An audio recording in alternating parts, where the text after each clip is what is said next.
The type of patients that are going to be attracted to a DR plan are patients that are looking for dental health. Now, if someone looks at dentistry as just having a tooth extracted, then obviously they just want, they're not really a discriminating dental patient. But a discriminating dental patient, in my mind, is looking for dental health. And a DR plan allows that patient, if they're with a dentist that is also looking for dental health, to together accomplish that. Whereas managed care, or so many of the other insurance companies, I hate to say bad things against them, but you get the idea that they could care less about dental health.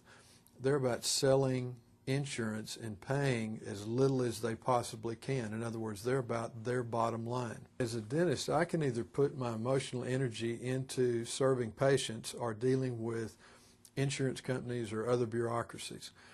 And given the choice, I choose to put my time into dealing with patients. The nice thing, obviously, dentists would rather not have to be a part of a network.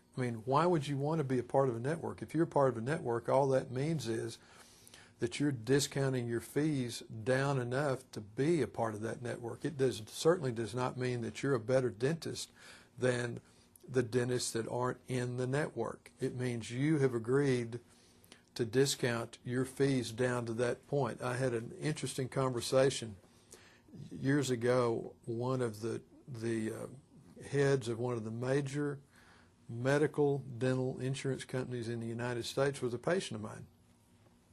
And he had a complex dental situation and drove down to have his mouth restored and had several visits, and each time we'd go out to lunch when he came down.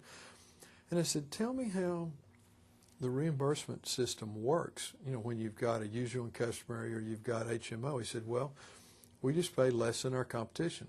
And I said, you just pay less than your competition, so it doesn't have anything to do with the cost of the procedure. He said, we have no idea what those procedures cost to deliver. And I said, well, then, doesn't your competition pay less than you do? He said, yeah. And I said, well, then what do you do? He said, we pay less than them. And I said, doesn't it finally just go all the way down? He said, Steve, some dentist would sign up for, if we paid them nothing, they would sign up just to have patients coming in their office and not feel like they've been left out. When I say managed care, I'm talking about network. That's what that is. And people in the network are certainly not, by any stretch of the imagination, the best dentists. That is certainly not how they've chosen those people. They choose them because they've agreed to perform that service for that cost.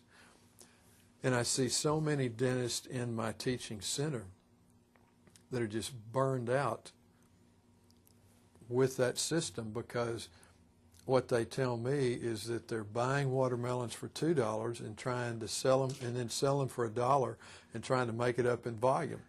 And you just die, and you get to the point you don't enjoy practicing dentistry. I give seminars on complex restorative dentistry, on treatment of facial pain, and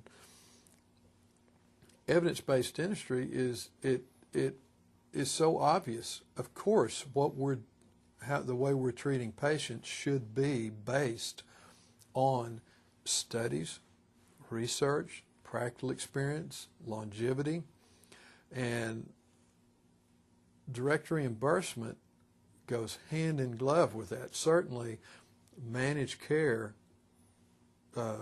dental insurance policies are not concerned with evidence-based. Evidence-based dentistry means to me what works. And they've got this clause that says we reserve the right to pay for the cheapest procedure that can be performed in any situation. Well, you can put a large amalgam filling, I guess, on the palm of your hand, and it's restrictive. You've got to go into this the study of dental practices assuming that dentists are honest people. You've got to assume that patients are intelligent enough to make good decisions. And so if a dentist is an honest person and he's treating a patient like they're a member of his own family, he's going to want to do the correct thing, which would be evidence-based dentistry. And direct reimbursement allows you to do that. Any dentist that deals with insurance companies know that insurance companies, except for direct reimbursement, there may be another one out there I don't know about, have no interest in the best care for the patient. Their interest is in paying the least amount that they possibly can that is affecting the bottom line of the insurance company. They're not concerned about the patient. They're not concerned about the dentist. They're concerned about their bottom line. And I don't know how direct reimbursement does it.